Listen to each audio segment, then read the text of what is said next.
Tensions have escalated sharply in the Asia-Pacific after the American House Speaker Nancy Pelosi visited Taiwan.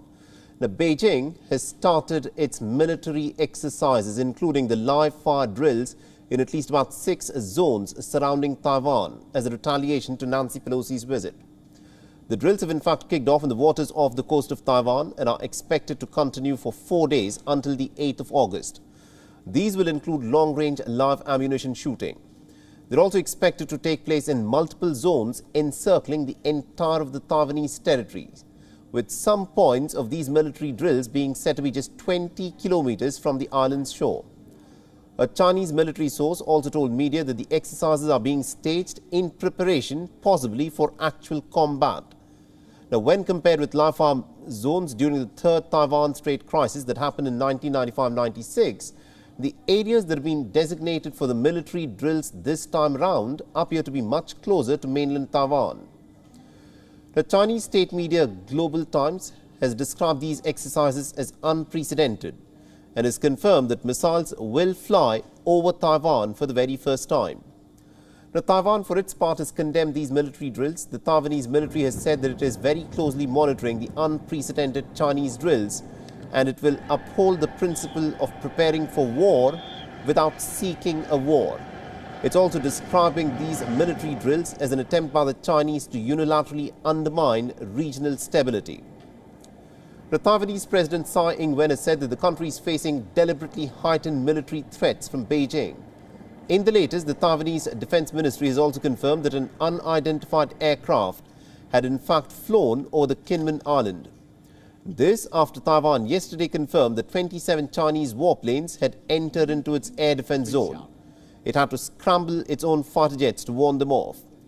And Taiwan's Maritime and Port Bureau has also issued warnings to ships to avoid the areas that are presently being used by the Chinese for their military drills. The Taiwanese cabinet has confirmed that the drills will disrupt 18 international routes passing through its flight information region. So as tensions escalate, the group of 7 nations have also condemned China over the aggressive stance that it has taken. The foreign ministers from the United States, the United Kingdom, Japan, Canada, France, Germany, Italy, in a joint statement have said, and I quote, "There is no justification to use a visit as a pretext for aggressive military activity in the Taiwan Straits. And China's escalatory response risks increased tensions and also destabilizing the entire region." Meanwhile, the White House has also warned China not to turn Nancy Pelosi's visit to Taiwan into a crisis, warning that the United States is ready to meet any challenge by Beijing in the region.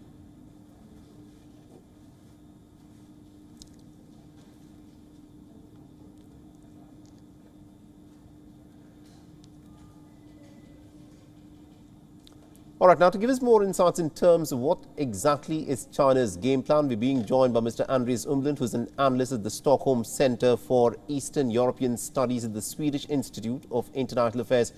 Mr. Umblund, thank you very much indeed for joining us here on WION. Now, let me begin by asking you this. It was a visit by Nancy Pelosi that seems to have sparked these military drills, but these are no ordinary military drills by China. It is being said that the locations, or rather the zones where these military drills are taking place, is much closer to the Taiwanese island. What are we to read into this?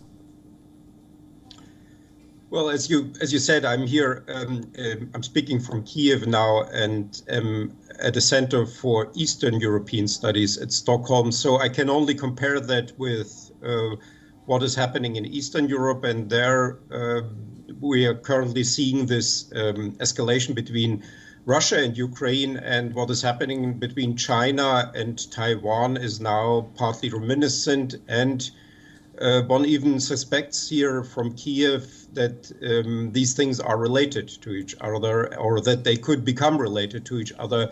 If it really comes to an escalation between China and Taiwan, then probably the sort of front line between democracies and autocracies would harden. Right. It's very interesting that you compare, what's happening in Ukraine with what could potentially happen in Taiwan. A lot of people have said that Ukraine could be a sort of a template that China could use for Taiwan. But the question that I want to ask you is, do you think at this point of time China wants to escalate this crisis further? I don't know. One would have to ask perhaps somebody in Beijing about this. The Chinese leadership, again, I'm comparing it to Eastern Europe, seems to be more cautious than the Russian leadership that has now brought itself into a dead end. And one can only hope that the Chinese leadership is also learning certain lessons from the unsuccessful Russian war against Ukraine, where everybody expected that to be quick and easy for Russia, but it turns now out to be actually something that is threatening not so much the Ukrainian state, but even the Russian state, I would say. All right, we'll have to leave it there. Thank you very much indeed, Mr. Umdun, for joining us and getting us all those insights there. WION is now available in your country. Download the app now and get all the news on the move.